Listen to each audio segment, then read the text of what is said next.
All right, so when I say Italian bubbles, what's the first thing that comes to mind? For most people, it's gotta be Prosecco, right? And yeah, it's the king for a reason, but what if I told you that's just the tip of the iceberg?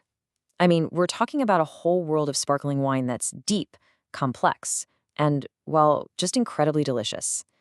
So today, let's go on a little adventure, beyond the familiar, and uncover some of Italy's other amazing effervescent treasures. And hey, don't just take my word for it. There's a great quote from a sommelier who put it perfectly. They said, Italy offers an entire effervescent universe. I love that. A whole universe. We're talking about unique grapes, totally different ways of making the wine, and styles that can seriously compete with the best of the best from anywhere in the world. So, where are we headed on this journey? Let's check out the roadmap. Okay, so we're going to start with the familiar, right? The global star, Prosecco. We got to give it its due. But then the real fun begins. We're going to dive into Franciacorta, and you'll see why they call it Italy's answer to champagne. After that, we're heading up into the Alps for the super elegant and crisp Trento DOC. And to finish things off, we'll get into the sweet, aromatic celebration that is Asti. But first things first, before we can really appreciate the hidden gems, we've got to understand the benchmark. So let's start with the one that basically put Italian sparkling wine on every map around the globe, Prosecco. So the quick rundown on Prosecco, it's mostly from the Veneto region. That's up in northeastern Italy. The grape you need to know is Glera. And that fresh, vibrant character you love, all that green apple, pear, and floral stuff, that comes from a specific way of making it called the Charmat method. Now hang on to that name, Charmat method, because we're definitely going to circle back to it. Okay, pro tip time. And this one's a biggie for when you're standing in the wine aisle. The labels can be, well, kind of weird. So brut, that's the driest. Easy enough. But then you see extra dry, and you think, drier, right? Nope, it's actually a little sweeter, with this great balance of fruitiness and acidity. And then there's dry, which, believe it or not, is the sweetest of the main styles. Super ripe fruit flavors. It's a little backwards, but once you know it, you know it. All right, so we've got Prosecco locked in. Fresh, fruity, fantastic. Now let's do a complete 180. We're about to jump into a style that is all about complexity, richness, pure elegance. It's time to talk about the classic method, or as the Italians say, metodo classico. And this is really the key difference. Remember I told you to hang on to that Charmat method for Prosecco?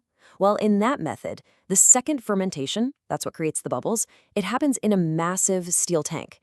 It's quick, it's efficient, and it's perfect for keeping things fresh. But the wines we're going to talk about now, they use a totally different process. It's way more complex, way more hands-on, and it all happens right inside each individual bottle. So, how does this Metodo Classico work? Well, first, they make a still base wine. Then they bottle it up with a little extra yeast and sugar. This is what kickstarts a second fermentation right there in the bottle. And this is where the magic happens. The wine then sits and ages on those spent yeast cells. It's a process called surly.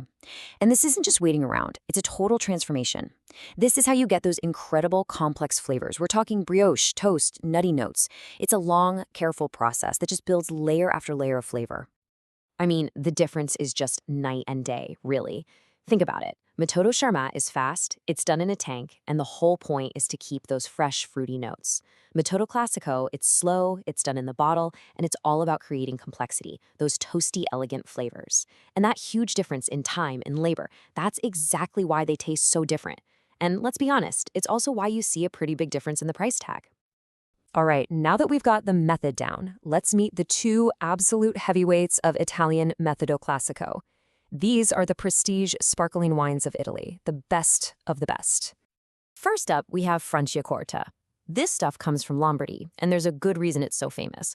The quality, the complexity, it's so off the charts high that people call it Italy's answer to champagne.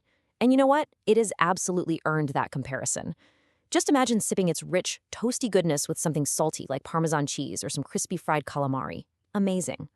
And then its main rival, which comes from a totally different environment. We're talking about Trento DOC. These are mountain wines born way up high in the Italian Alps. And that altitude, that cold mountain air, it gives these wines this incredible, almost electric freshness and a kind of stony minerality you just don't find anywhere else. That crispness is just perfect with something like fresh oysters or prosciutto. So the big difference really boils down to one word: terroir. You've got Franciacorta from these warmer, rolling hills, which makes it richer, a bit toastier. And then you have Trento DOC from the high-altitude Alps, which is all about that crisp, mineral, high-acid vibe. What's cool is they use a lot of the same grapes. Chardonnay and Pinot Noir are the stars for both. But where they're grown creates two completely unique but equally elegant Italian sparkling wines. Okay, so we've done fresh and fruity. We've done complex and dry. Now, just to show you how incredibly diverse Italian bubbly really is, we're going to shift gears, like completely. Let's dive into the world of sweet, aromatic, and just purely joyful wines. Say hello to Asti, coming to us from the Piedmont region. This gorgeous sparkling wine is made from a super aromatic grape called Moscato Bianco, and its production method is pretty unique too. It actually only goes through one fermentation in a tank. They stop it early just by chilling everything down, which is a clever way to trap some bubbles and hold on to all that natural sweetness, and of course, those incredible aromas. And oh, those aromas, they're just intoxicating. It's like an explosion of ripe peaches, the smell of fresh grapes and orange blossoms.